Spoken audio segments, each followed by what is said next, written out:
Good evening, Dharma friends. Wish you all the blessings of the Noble Triple Gem. It is the last Saturday of 2025. Even though there are many things to do, I do not want to miss the opportunity to read a discourse with you and try our best to understand the teachings of the Buddha with the same angles we were doing, or with different angles that illuminates our mind with wisdom. To begin with, I just want to welcome you all. May you all be able to direct your mind to the subtler points of the Dharma and develop your wisdom, which help you break through the delusion about self. And may the merits of this meeting should go to everyone who need merits from us, and may all living beings in the world, in the universe, be well, happy, and peaceful. With that compassionate thought in mind, let's pay our due respect to the Supreme Buddha by reciting Namo Tassa 3 times. Sadhu, sadhu, sadhu. Namo tassa bhagavato arahato samma sambuddhassa. Namo tassa bhagavato arahato samma sambuddhassa. Namo tassa bhagavato arahato samma sambuddhassa. I pay my homage to the Sublime One, the Worthy One, the fully enlightened One. Homage to the Sublime One, the Worthy One, the fully enlightened One. Homage to the Sublime One, the Worthy One, the fully enlightened One. Sadhu, sadhu, sadhu. Dhamma friends, today we are going to study a wonderful discourse from the Majjhima Nikaya, the Middle End Discourses of the Buddha. When you hear the title of the discourse, you might find it's really interesting because it talks about the Dharma with a different taste. This sutta is sutta number 18 from the Middle End Discourses of the Buddha. If there is newcomers to the Sutta study class, I would like to tell them that Sutta study is really important for monks and nuns and lay people equally, because they are the words of the Buddha directly from the Buddha and also disciples at that time. They are considered primary sources of the Buddha's philosophy, so that you have the chance of reading the primary sources of the Buddhist teaching, and then understand the Dharma from there, which is great, which is the very important thing in studying the Dharma, the teachings of the Buddha. Again, Sutta is a Pali term. It could also be a Sanskrit term to define their particular sermons or Dhamma talks under a specific topic to explain the path to nirvana, the enlightenment. It also talk about the other surrounding aspect of the path to nirvana and nirvana itself. So that reading suttas are always beneficial. This sutta Madhupindika, that is the Pali term for it. Madhu is the word for honey. Indica means a bowl, kind of huge volume of honey. So this sutta talks about honey ball. It means another word, when the Dharma is really clear and clean and affect to our mind, it's kind of eating honey. Eating honey is always something interesting. So when you observe the deep Dhamma to alleviate suffering, It's like eating honey because you are going to go to a safer mode of life that has peace and happiness. So this Madhupindika Sutta, therefore, is a topic of discussion by scholars at the time of the Buddha, and also, uh, give me a second. I think I would mute everyone in order to provide you better listening. So only me is unmuted so that you can listen to conversation better. So this is a very interesting sutta for many Dhamma discussion at the time of the Buddha, in later period, even today. Why? The Dhamma that is discussed in the sutta is highly accessible by everyone, and it starts with something primary, but it goes to the top level of wisdom and concentration. Most importantly, it is a scholarly discussion, but we can absorb certain practical aspect of it for our practice. I would better give you a summary of Madhuvindika Sutta. That way you can get into the content of the sutta very quickly, because from my part I was not able to send you the notification early. A few hours ago I was able to send it due to daily schedule and unexpected things happen. I was not able to inform you about the discourse, so that better for me to show you the sutta in the screen so that you also can follow it. Here I would first give you the summary. There you have a chance of getting into kind of concept about what kind of dhamma this sutta tells us. This sutta explain how conflict, mental proliferation, and suffering arises in the mind, and how wisdom can solve this suffering, negative mental proliferation, and also conflict. So this sutta talks about how conflict and suffering arises in mind, and how wisdom can solve them. There, the Buddha, we know from various discourses, the Buddha teaches that when a person sees, hears, smells, tastes, touches, and think, the process unfold in the following manner. When a person uses his or her senses, this is the process that is going through. Sense contact called phassa arises. When the senses meet their sensory objects, what happens is sensory contact arises. That means your mind, your eyes, your ears, and other senses are active. So when the particular sensory object meet the sense, consciousness arises, and meeting of these three called contact, and that is arises. When that is arising, feeling arises there. When these three come together, it's called contact or phassa. Then the feeling is going to born, whether it is pleasant or unpleasant or neutral, whatever feeling it is, it comes to exist. Then when there is feeling, from feeling, perception arises. The Pali term for this is sanya. Then from perception arises thinking, and mental proliferation arises. When feeling and perception arises together in deep understanding, they arise together. But in order to say us, we first say feeling arises, and then perception arises. Along with that, there are the thinking process starts. Then mental proliferation, it's a big term. It's difficult to pronounce quickly as well.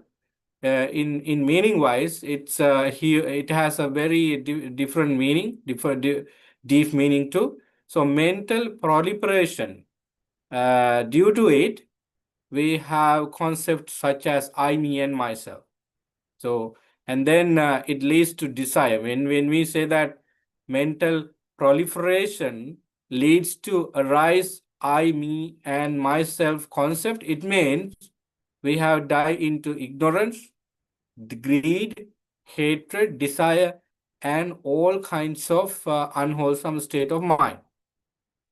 There, Buddha says this is suffering. And when these things arise in our mind, conflict arises, quarrel, dispute, violence, and all kinds of negative things we do not want to see in our society arises. The most interesting is this whole process arises in one person's mind. It could be shared with words and action later on, and it is contagious, like things happen after. So people experience all sort of problem. So later, Buddha has explained this process of suffering very much in the discourses. Here, Venerable Mahakachayana, one of the greatest disciples of the Buddha at the time, explained the Buddha's brief teaching in details. If you read the discourse later on, you see that the Buddha's participation in the discourse is less.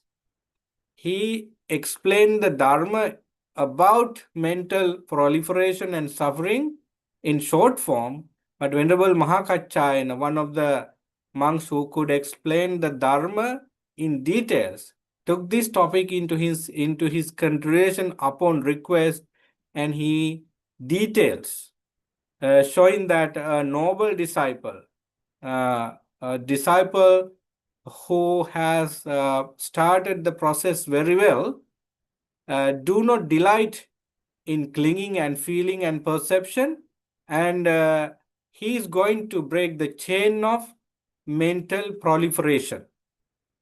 There, he do not find hereafter no craving, no conceit, no ignorance, and then peace in mind arises accordingly, because when there is no craving, no fight, no hatred, you don't find violence in your mind at all. No storms happens in your mind at all, because the seed of conflict, the seed of suffering has been taken out from. So that has been explained by Venerable Mahakachayana, a great disciples of the Buddha. The key message of the sutta is that by understanding and calming the process of perception and thoughts, one can end mental proliferation and live free from conflict, suffering, delusion, greed, hatred, and all sort of unwholesomeness. So friends, this is the type of summary I think I would give you for better understanding. So now I want to go to the details of the sutta. I rather like to share it here in the screen so that you can, I think, see it. Let me find the sutta so that you all can follow me. I think I got it. Yes.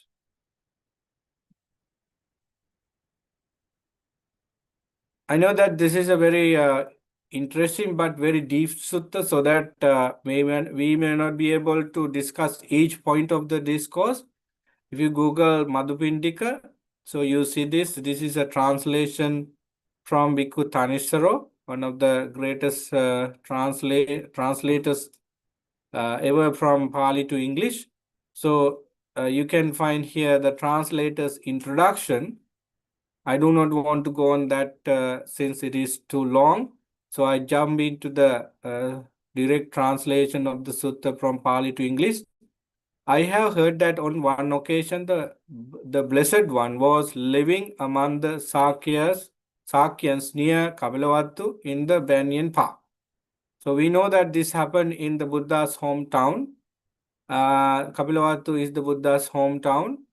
Then in the early morning, having put on his robe and carrying his ball and outer robe, he went into Kapilavastu for alms. So one of the customs of the Buddha early in the morning is to find some food for survival. Usually he carried his robes and the ball and whatever he uses. Having gone for alms in Kapilavastu after the meal, returning from his alms round, he went to the great wood for the day's abiding. Another interesting thing that the Buddha and great disciples did was finding a very calm place in the wood or in the jungle or in the village. There, they stay mindful with meditation by meditating. Plunging into the great wood, he sat down at the foot of a bilwa sapling for the day's abiding. So we do not see that the Buddha was looking for luxurious bed for day's abiding. I mean, he didn't sleep at all, but he was lying down for a certain period of time, letting the food to digest well, and it gives the Buddha kind of physical strength. His mind is always powerful, always clean, no need any instructions himself given to it for clarity. It is always clear, but his body is otherwise. He respect it very much. He respected his body very much by giving some time to relax. At this time, a person from his own village, country, city, Dandapani, is also a relative of the Buddha. Out of roaming and rambling for exercise, he also went to the same place where the Buddha was. Plunging into the great wood, he went to where the Buddha was under the Bilwa sapling. On arrival, he exchanged courteous greeting with him. After an exchange of the friendly greeting and courtesies, he stood to one side and he was standing there. He said to the Buddha, "What is the contemplative's doctrine? What does he proclaim?" I do not want to go too much of this person's background, but I would tell you that this Dandapani was a monk before this. He disrobed, and now he is a kind of fault-finding person of the Buddha and monks. Why this happened to him? He was ordained by one of the type of enemies of the Buddha, Venerable Devadatta. If you do not know the story of the Buddha, you better read it. One of the close relatives of the Buddha, of course, the brother of Prince Siddhartha's wife, Princess Yasodhara, was Devadatta, and he was against to the Buddha after a few years of his ordination, because he thought that he would be crowned as the chief disciple after the Buddha, because he was with him during his childhood, instead of giving the opportunity for both Venerable Sariputta and Moggallana. But he did not have any qualification for that. He was not a enlightened monk. He was unable to explain the Dhamma very much like other monks. His idea was cruel, angry, so that Buddha did not want to listen to him, since he was ordinary monk. Anyway, he was having some skills like psychic powers, being able to create certain things by his mental power, based on samadhi. Therefore, a lot of monks and nuns were under him, living with him, and even sometime powerful kings, listen to him because he had some skills. Anyway, he was trying to kill the Buddha twice, thinking that he could get the title of Buddha. He did. It's just very strange that being a Buddha happened after a long period of practice, and it could not be taken by anybody after. It's not a kind of title you could get from a company, from a society, from a country. It is a term given to a particular person who destroy all kinds of negativities by himself after a long period of practice. It is strange that the Venerable Devadatta did not know about it. Perhaps he knew it, but his agony and anxiety, suffering, hatred were much bigger than those understanding. Anyway, Dandapani was a student of this Venerable Devadatta who was against the Buddha. Therefore, he, even after his disturbing, he became a very angry person of the Buddha, but his anger was expressed in a different way. Here, the question he asked, what is the contemplative doctrine? He could have known about it because he was a monk for a certain period of time. Even though he was not in that particular practice very much, he was able, I think he could be able to read through what the Buddha said about. So then at this opportunity, the Buddha knew what is the intention of this person's question. Anyway, Buddha simply answered this question. The sort of doctrine, friend, where one does not keep quarreling with anyone in the cosmos with its devas, Mara, and Brahmas, with its contemplative and Brahmas, its royalty and common folk. Perhaps you don't want to read these kind of long, very technical, phrases, because you might lost of the meaning. Where perception no longer obsesses the Brahman who remains disassociated from sensuality, free from perfectly, his uncertainty cut away, devoid of craving for becoming or not. Such is my doctrine, such is what I proclaim. The interesting thing is that just like us, just like many of us, with this statement, Dandapani did not understand even a word of it. Right? Even we cannot understand what it simply means. But when we go through it, we can find what is the meaning of the Buddha statement. Dandapani, being an average person now, being away from the Dhamma for a certain period of time, he had no clue about what the Buddha said. When this was said, Dandapani, the Sakyan, shaking his head, wagging his tongue, raising his eyebrows so that his forehead was wrinkled in three furrows, left leaving on his stick. The way this particular person is named by the behavior of the day. He used to have a stick on his hand always, wherever he goes. Sometimes he goes to the market, he goes to the township, he goes to the city hall, he goes to walk in the wood. No matter where he goes with the stick.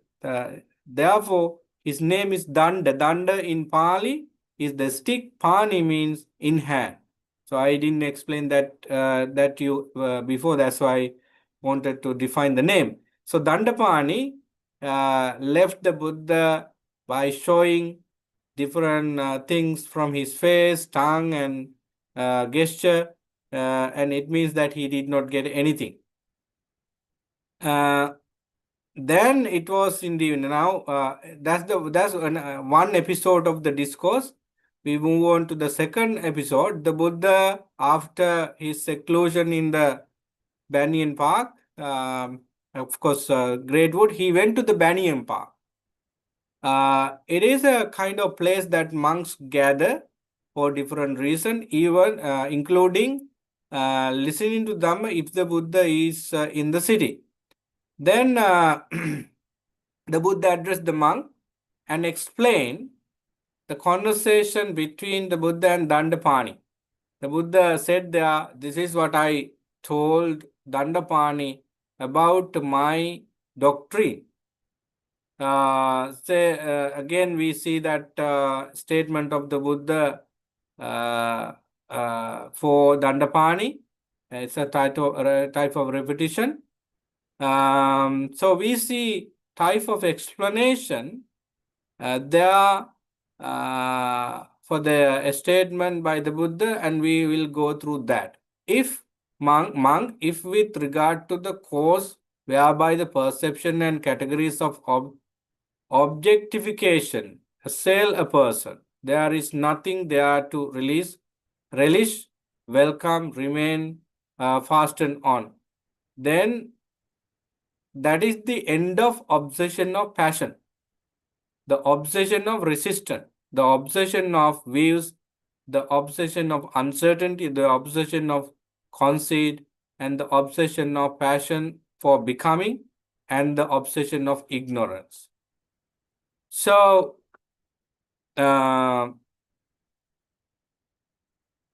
this is the thing.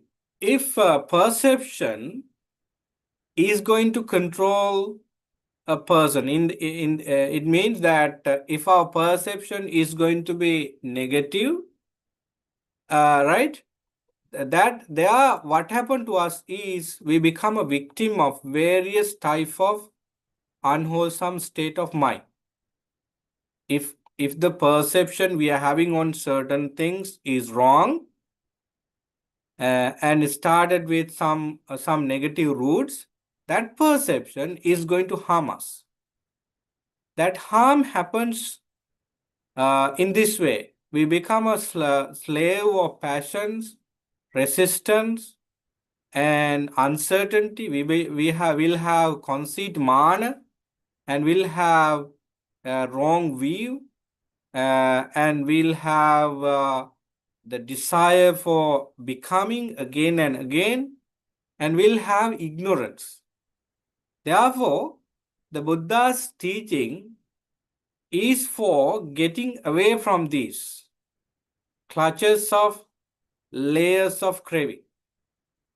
The Buddha's teaching, when Dandapani asks what kind of teaching you are having, you are teaching to others, what kind of teaching you are practicing in your view, he says that this is what I practice.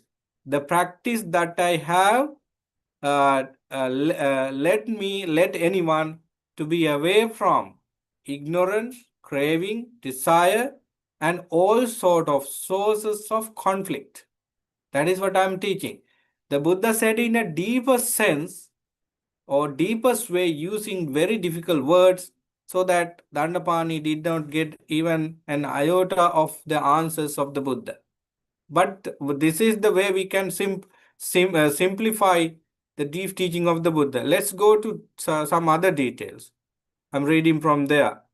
That is the end of taking up rods and bladed weapons of arguments, quarrels, dispute, accusation, divisive tales bearing, and false speech. That is where that is where these evil, unskillful things cease without reminder. That is what the Buddha said. Having said it, the Buddha got up from his seat and went to his daily dwelling. Let me tell you the things again, assuming that you might lost your thoughts. The Buddha had the conversation with Dandapani, and Dandapani did not understand the Dharma as the Buddha said. Then that is ended at that area where the Buddha resided in during the day. Now after that, the Buddha went to park where monks stayed for the Buddha. Then the monks were eager to listen to the Buddha, and Buddha said that I met Dandapani, the Sakyan, one of my relatives, and he asked this question, and this is what I said. Without without telling just that statement, the Buddha was there explaining little bit more, and he went to the particular place to daily abiding. Then after Buddha left that place, the monks discussed that this is a brief statement of the Buddha about deep Dhamma, And where do we can solve this? To whom we should go to get a deep analysis about what the Buddha said in short. Then they remembered one of the monks in the order who can explain deep thing in simple terms, and that is Venerable Mahakachayana. So they went to Venerable Mahakachayana and had the initial conversation with him, and he said that that the Buddha said this, and we do not understand the meaning of it. Then we see from the discourse that Venerable Mahakachayana, said that it's not proper me to explain what the Buddha said in detail because I might the Buddha you could have asked questions from the Buddha. Why didn't you do so? So then after request few times, Venerable Mahakachayana explained the brief statement of the Buddha in details, and there we find that deep Dhamma. In that case, you see, in that case, friends, listen and pay close attention. I'll speak. This is by Venerable Mahakachayana. Friends, Venerable Mahakachayana started explaining the Dharma there. Friends, concerning brief statement the Blessed One made, after which he went into dwelling without analyzing the details, meaning, again, repetition. This is what he says. Depending on I and form, I consciousness arises. Try your best to understand this from your own experience, okay? Now we have eyes, and what we get from eyes is form, pictures. And when eyes is active and when we open it, eye consciousness arises. What does that mean? Your eyes can takes these shapes, colors, and the object into let's say into eye. For the moment, let's say into eye. The meeting of the three is contact. When the eye meets the particular pictures, and when the knowing part of seeing happens, these are the three. These three is called contact. With contact as a requisite condition, there is feeling. And now we see how feeling arises. The senses should be active, and the respective object should meet the senses, and consciousness should arise, and these three call contact, and immediately together with that feeling arises. That means you feel. For example, suppose somebody come behind you with a huge ice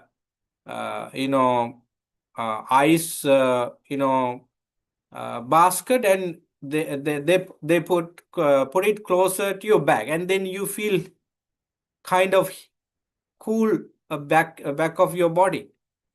What do you feel first? It's a kind of burning feeling. The feeling arises, the feeling, how that feeling of burning of your skin arises because the contact for the skin came, and body consciousness arises immediately. And since the skin is active, and then the something hit on it, and body contact consciousness arises, their contact happens and feeling arises. Same thing happened with the eyes, ears, nose, tongue, and even mind. Not only the body. The feeling arises. What one feels, one perceives. See, depending on the feeling, perception arises. This is the very deepest place of the Dharma to understand, because it happens quickly. These processes have, this is a process, and the steps so far we discussed happen very quickly. You cannot close your eyes and make a sound, and how sound came into mind. You cannot see that process because it happens at once. But for the sake of understanding, we have enough time and space to explain it, but it happens very quickly. Wherever the feeling arises, there you have the perception arisen also. Perception is there. That's did you see the way the Buddha explained, the way the Venerable Mahakachan explained what one feels, one perceives. Label in the mind, because suppose you had that ice behind you and it's kind of burning, you say, oh, the perception is negative because it's burning. How about if you see some beautiful pictures in front of you and something you wanted to see for a long time? It's a pleasant feeling, and feeling arises and you immediately make it pleasant. Think that it is pleasant. That is happening because of perception. Feeling is taken as good because of the participation of the perception. What one perceives, one thinks about. With that, when it happens, you feel, you recognize it, and then now you start thinking about it, and that's how thinking happens of the mind. What one thinks about, one objectifies. Now you have been thinking part is being started with the previous experiences on it or with something else, because if you see something very new, you haven't seen it ever in your life, but you compare it to something else you already saw. That's how we do thinking. Then we objectifies means we give a kind of value for it based on what a person objectifies. The perception and categories of objectification assailed by him or her with regard to past, present, and future form cognizable via the eye. So mental proliferation, papancha, the Pali word the text give is papancha. It means, friends, when you start thinking, you create a kind of a story. In a story, you have a kind of flow of incidents. So in this regard, you have thinking one after the other. For example, suppose you take the train and sit down on a window seat, and you have nothing to do except looking at the things through the window. So while you are looking at the window, the train is going fast. You quickly remember something you did just say 1 year ago somewhere. You quickly remember. No reasons to come that mental thoughts to your mind, but it came. Okay, now you are looking at through the window with trees and parks and houses, people pass away, but your mind doesn't go with that. You are thinking about in your mind of that incident happened a year ago. Okay, I went to the hall and I met that person and we were talking about that. Then another person came and he's the one who told me about this, and where he is now. He must be in somewhere else. It was 10 years or so. You are creating type of stories one after the other. It does happen in your mind always, isn't it? So this is called mental proliferation, because mind creates story one after the other without your intention. Sometimes it happens with your intention. But friends, somebody can tell that, okay, Pante, we think about, suddenly I remember a meditation I did, which was very nice, and I was thinking about it. But friends, we use the term papancha sanya sanka samudacharanti, having kind of objectification, kind of story in mind, and creating it into an unpleasant conclusion is only mean by this statement? Mental prapancha never used for something good. Prapancha or mental proliferation is always being used for negative happenings in mind, right? So if I take that example I told you again, okay, you are thinking about your own that story, and you remember how you loved so much the incident. You dance, you talk about different things. Sometimes you argue. So, what is the problem of this? There are few problems in this thinking. One is you are not in the present moment, right? You are not yourself there. You are sitting on the in the train near the window seat, looking at things outside of the train, the parks and the wood and animals, people. You are not taking them. Your eyes are giving this information to your mind, but you are not accepting them because your mind hang on to something in the past which create greed, now hatred and ignorance. And it could also trigger to you to call somebody and say something negative. So therefore, that is called living in the past memories. So this tells us that if you are living in the past, if you are living in the future, with this proliferation, you are not going to make any positive things for the sake of cleansing your mind, but you do something to store negative things in your mind. Okay, so this happens not only with the eyes, takes form, visible form, but it happens to other sensory experiences as well, depending on the ear and sound. Ear consciousness arises, and the process goes like before we discussed. And when depending on the nose and smell, nose consciousness arises. Depending on the tongue and flavor, tongue consciousness arises. And depending on the body and the tactile sensation, body consciousness arises. And depending on intellects and ideas, we don't need new pictures, new sounds, new taste, new smell. But mind can think of something you already experienced, and then the mind is the sense, and the object is something you quickly remember. There you can begin the process. So Venerable Mahakachana says clearly here that this could happen from all senses together.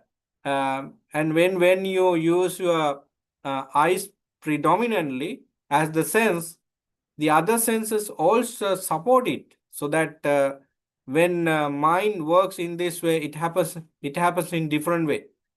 Here I would add here something, friends.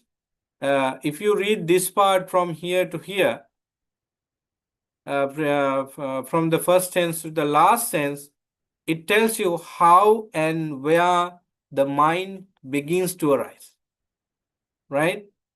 If somebody asks where the mind arises and exists and pass away, you don't want to say brain. Brain is an internal organ that helps the human body, human mind to activate and work on. The brain is like other organs. The function of the brain is very important. But the brain is a kind of muscles in the body situated on top of the body. But the mind is not the brain. Mind arises in the senses. Venerable Kachayana here and many occasions by the Buddha explain the mind is a process, arises in the sensory experience. Do you see? Thinking arises right after feeling and perception. And how feeling arises when senses function well, called contact. So the mind arises, therefore, when that process of senses takes place. So a lot of people think that the mind is the brain. But the Buddha has clearly pointed out here in the teaching, and here Venerable Mahakachan, of course, he was an enlightened person. He took instruction from the Buddha to do it. So whatever the Venerable Mahakachan says here is the word of the Buddha. So we are clear now that the mind is something in us, in the senses. It is a process. It is always depending on the input and output of the senses. Right? Now we go on reading. Now,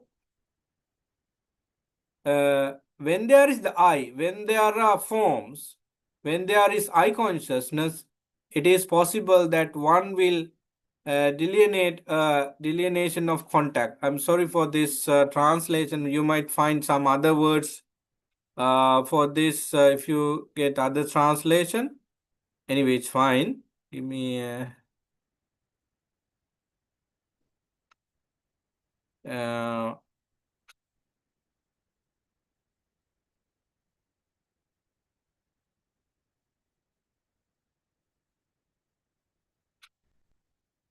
yeah. So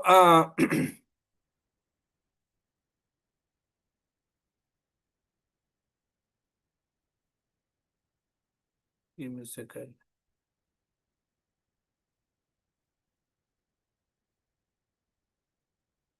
Yes. When there is a delineation of contact, it is possible that one will, separate feeling. When there is delineation of feeling, it is possible that one will, the same thing goes on and on. It means that we discussed that how underlying tendencies like lust, aversion, views, doubts, and conceit and desire for existence and ignorance arises. The Buddha to Dandapani, and now then after that Buddha to monks, and then Venerable Kachana now explain when this process is going on and on, the mental proliferation arises in such a way, and if mental proliferation when mental proliferation arises, the person, if he is not mindful, if he is not wise enough to understand it as it is, latent tendency of lust, latent tendency of aversion, latent tendency of views arises. I'm sorry if you do not understand these terms. They are very technical, deep, but I try my best to simply explain them. Latent tendency means the unwholesome state of mind that lie in our mind in a subtle way. They are not visible for you. For example, anger. We are angry with something or someone else. That is not latent tendency. Anger is because of latent tendency in our mind. Anger is like the production of latent tendency of aversion. So the seed of anger is called latent tendency. It is sleeping always in our mind, and when conditions appear in our surrounding, that sleeping latent tendency of aversion might arise as anger, hatred. Right? For example, suppose we go to the road and we are now driving, and a lot of people are driving around us, and we suddenly see that somebody braked and we nearly hitting. We were thinking about something else, but suddenly, due to that incident, we are angry now. So where this anger came from? Simply you can analyze that because of that man's, paddle the brake and stop the car, and we were near. It is an external observation. But if we analyze the mental behavior of that, from the spiritual sense, we can say that the seed of anger was or had in your mind, and that seed that was sleeping in your mind, and when this happened, that awake and came as anger. If there was no anger, no aversion in your mind as a latent tendency, you're not going to get angry. So now wise people here understand that if we do not want anger, we may not be able to, apply anything outside, but we have to work on the latent tendency of aversion in mind. It is always invisible. It is lying in the depth of the mind. So, for example, if you take a huge barrel of water and you put something into it and it goes down. Now, in order to take it, you just put your hands into the barrel and look into the particular thing you put into water in the surface level. You never get it. It is under the water. It is depth of the. It is not reachable usually without removing water. Likewise, those underlying tendencies such as lust, aversion, ignorance, wrong view, doubts, conceit, desire for existence, and ignorance, they are hiding in our mind, difficult to read, difficult to hold on to, and with so much hard work, we need to see them clearly. Right? So, this is what it says. When mental proliferation arises, it means when we leave our mind to behave its own way of thinking, it could always produce bad things, negative things, harmful things. That's mean on the other side of the story, you have developed these unwholesome layers of mind. Layers of they are very strong. If you take ignorance, if you take man, conceit, they are very subtle. Just by chanting, just by meditating for one session throughout some period of donation, you are not going to break these layers of unwholesome conditions in mind because they are so powerful. But throughout continuous practice of those things, you may be able to see them as it is, at least. That's why we are trying to. So Venerable Kachayana continues here with details of the short summarized version of the Buddha statement. So then with regard to eyes, seeing the object, eye consciousness and contact and feeling and perception, there you have thinking, mental proliferation arises. But when you have seen them clearly, you are not going to make those stories, mental proliferation. So in this part of the discussion, Venerable Mahakachan explained this. Friends, I told you at the beginning that this is a very philosophical but very important discussion. The amount of the Dharma we could discuss in a discussion like this is less, because part of the understanding should be personal, individual. When I say this, when Kachana said it, when the Buddha said it, we would be able to work hard from our side to get it. That's why I told you that when I talk about the senses and sensory experiences, listen to me, but apply it to your own sensory experiences, right? If you understand that okay, this is how mind is created. I see pictures from my eyes. Eye consciousness arises, and that is called contact. When there is contact, feeling arises. With feeling, recognition comes. And when recognition is there, thinking start based on perception and recognition. And there, if we talk about average person's mind, he creates stories, which means he has mental proliferation. In other words, he has been developing lust, craving, views, wrong, ignorance, and all kinds of layers of unwholesomeness. But this way of process of becoming is going to change,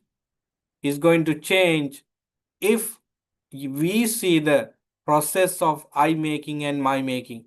If we see the way the mind begins, and right after mind, what happened to us, you are going to have that mindfulness. Now, when we say that you see this, that means it's your right mindfulness, it's your right wisdom, it's your right effort working together. That's why you see it, that's why you analyze it is strong. So long you analyze in that way, there is a kind of energy building in you with the support of mindfulness and wisdom to stop the flow of mental proliferation. Of course, you cannot stop feeling, you cannot stop perception. It's inborn, because as long as you have senses, that means you are living and I am living. So that means senses are working, feeling arises, perception is always there, because I see you are listening to me, and I saw you are, taking notes. I saw you are wearing different clothes. I see colors, I see shapes, pictures.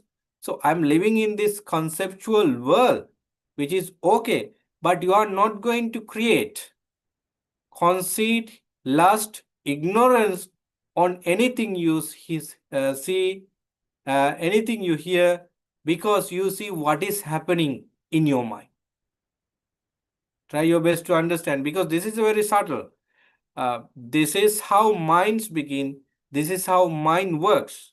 That is what I am talking about. So if you see it, at least for a certain period of time, it means you have been seeing the sansara, you have been in cycle, you have been seeing the way the human existence goes, and also other living entities.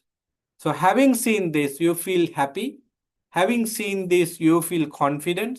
Having understood this, you feel energetic. So that energy of your mind, that happiness in your mind, leads you to take brave measures to stop mental proliferation. Again, I would explain you that mental proliferation means wandering your mind on negative things, wandering in your mind, believing that you exist. But we know from various point of view that I, me, and myself are only concept given to a particular form, feeling, perception, and mental formation. In other words, I, me, and myself are only agreements by us. If from English, the word I, one letter, is used to introduce myself. But in my Sri Lankan tongue, I do not use I for the same person when he or she introduces. It's called mama. From another language, it's different. So this means that I, me, these words is language.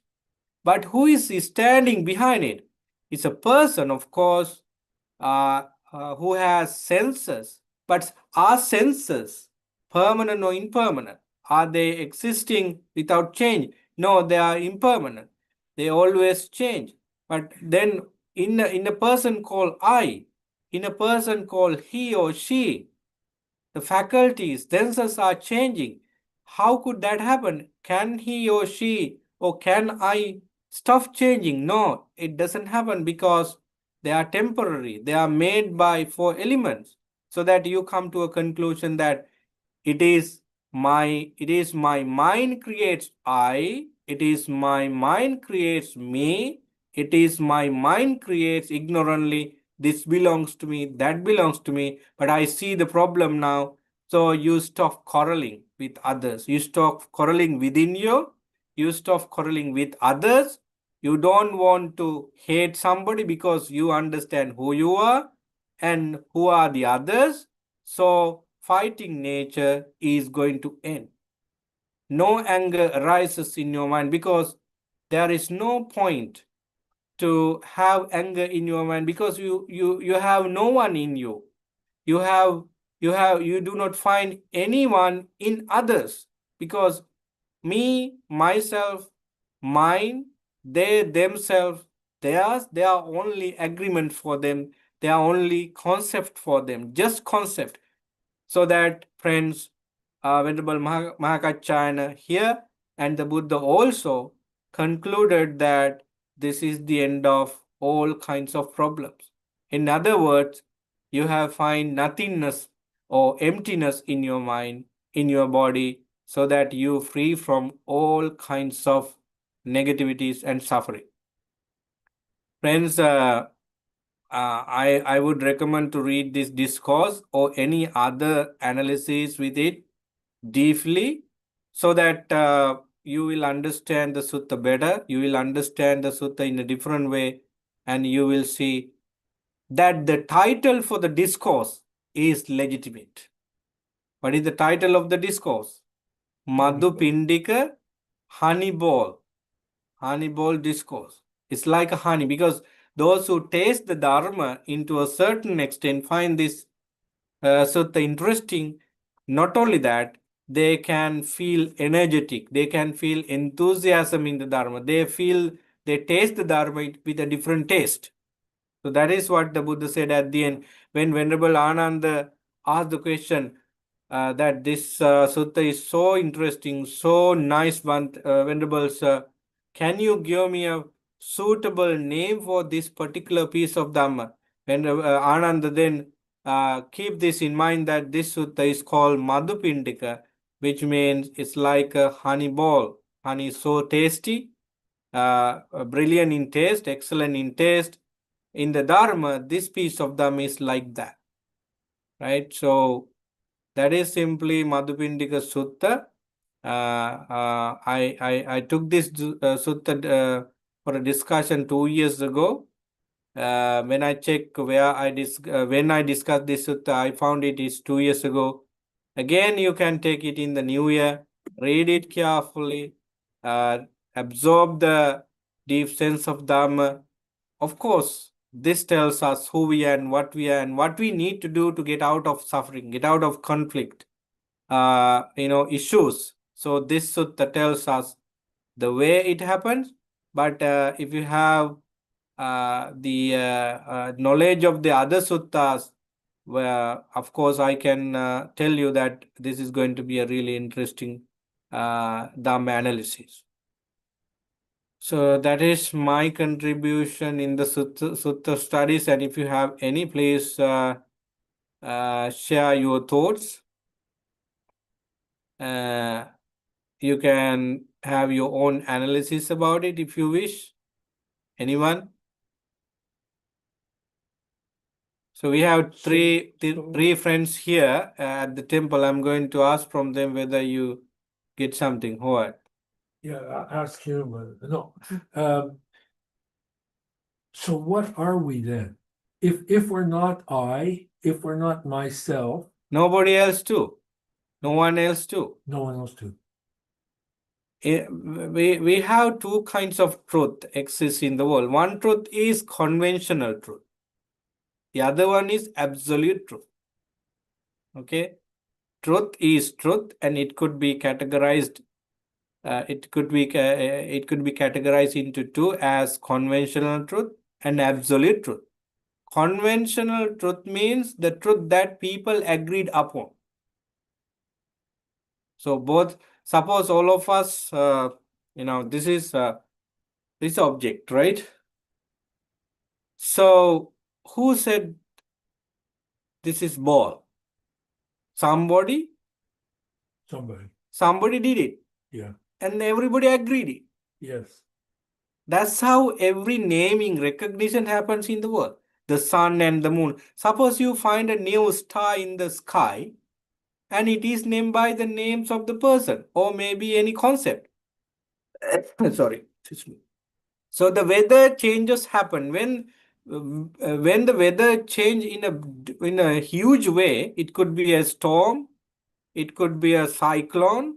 Recently, Sri Lanka hit a very bad cyclone, and it is named by Ditwa. Who did that? The kind of people who work together about the subject name it Ditwa. So after that cyclone is named as Ditwa. Then So likewise, everything in this universe is named by us, and it could happen even in divine existence, animal kingdom, and other living beings. They come together and agree. So this is called conventional truth. With that, we have, this is a temple. Who said this? Somebody in the history. So we agreed. But what is it technically? It's again a building. Who said this? Building is also an agreement. Then when we analyze deeper and deeper, you can come to a conclusion, and at the end of the analysis, in the conclusion, you find the absolute truth. What is the absolute truth? This house is has the nature of solidity, cohesion, heat, and air. This is the far you can go in the analysis. After this, you cannot go, because this is the absolute truth. If you take your body, if you take you and me, okay, so I'm Bante, and at my ordination, my teachers gave me a name, and I took it as me. Whenever I heard that sound Bante, Jinananda, I know that they are talking about me. So I raise my hand. Hey, I'm here. So, but if they give me a different name, I used to it. So your name and my name, your recognition, your identity, they are all agreed upon. Then we come to the human body. Body is mine. Then again, body is a word given like the name. It's naming. Human body, animal body, and so on. So this cupboard is different from my body because recognition is there. Then what is happening with this analysis into deepest level, you find solidity, cohesion, heat, and air. Nature of solidity, heat, air, and solidity, cohesion, then watery nature. So these are the primary conditions of each and everyone. And if you understand you as the combination of four elements, then you do not find you, I, me, and myself. In order to live in this conventional world, of course, you have to appreciate the convention very much. Even the Buddha said, I. The Buddha said, Anand. Venerable monk said, Buddha. So, in this common world, we use the conventional truth for living, but we do not attach to it because we know behind what is it. We know what is behind it. Right? Then, when you thoroughly absorb that absolute truth into your mind, you are not going to make any ignorance. You are not going to fight with anybody. No fight, no conflict. Your mind is free. Your mind is not going to cling to anything because you understand that mind and body are functions or processes. They are working together. It is convention is this with regard to mind and body. This is the absolute way of happening things. So you touch the absolute truth from your mind and stay there longer with concentration, and then you never come to the ignorant existent world because you have seen the truth. That is called enlightenment. So that is nirvana. That is called nirvana. Thank you, Bhante. Right. Any questions? All right. If you do not have Bhante? any- Hi, Bhante Jinananda. Yes. Hi. So please correct me if I'm wrong, but so if we're on this train and we're looking out the window and we begin to make stories, what would you recommend? What it would be like, maybe I should recognize I'm making stories, go back to my breath, try to look at something as it is right now, kind of like we do on the mat, to kind of let go like that.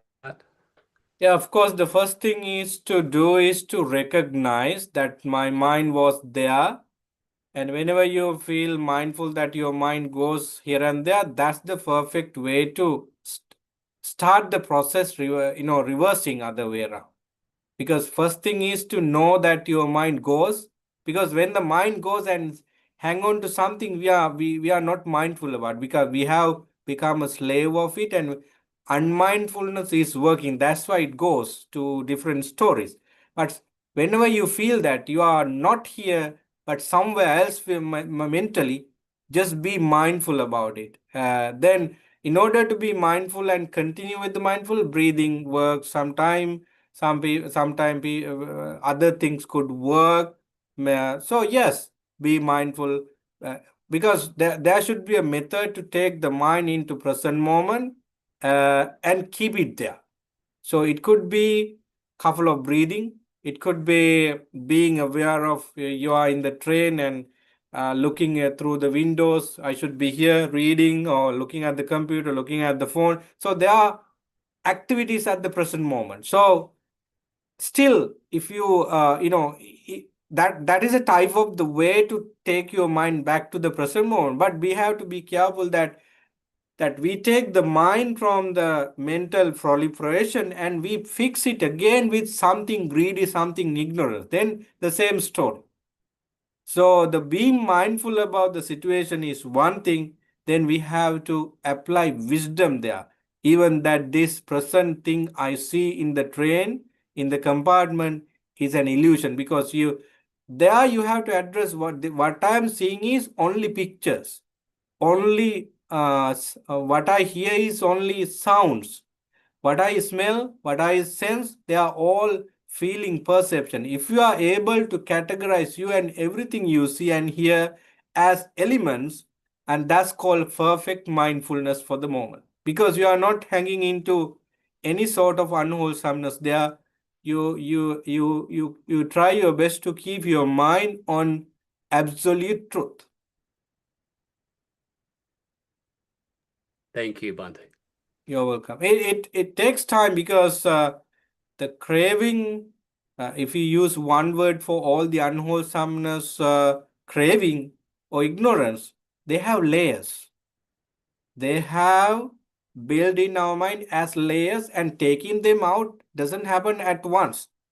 Look at the huge garbage bin, like human size height garbage bin.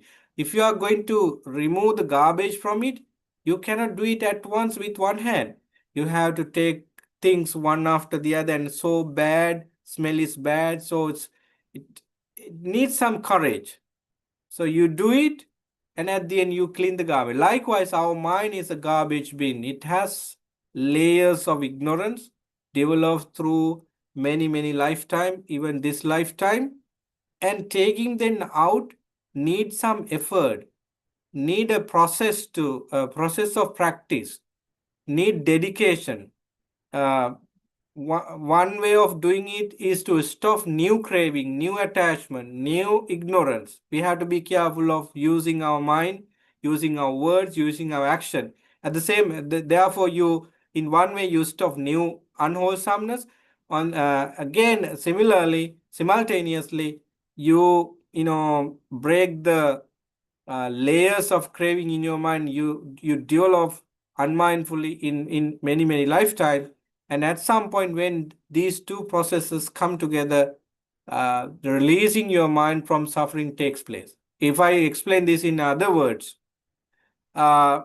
you apply sila, morality. You apply moral principles, such as you talk only necessary thing, you never harm anyone with your words and actions, you trust your actions very much, and they are all in line with the peaceful behaviors, so that you are not only loving, making things sure for you, but you have given the security for others as well. So your morality is now getting perfect, and therefore your mind is not going to attachment, because morality gives a clear background for us to understand the attachment, ignorance, and so forth.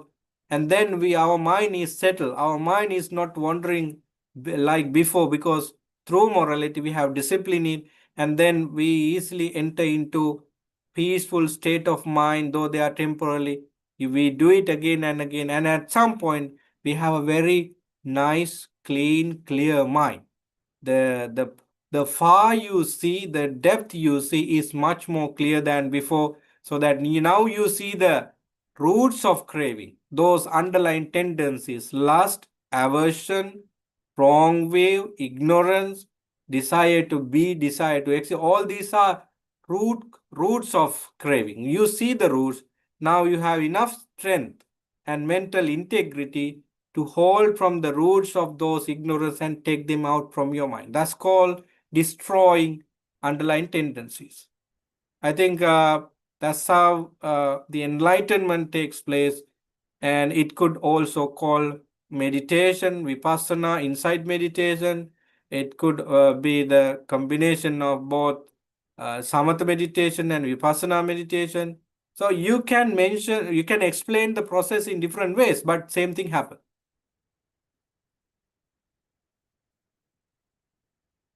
Okay, thank you very much for your wonderful questions, and all the questions are very nice. Just read through again the Madhupindika Sutta and read it with kind of devotions to it, so that you get more.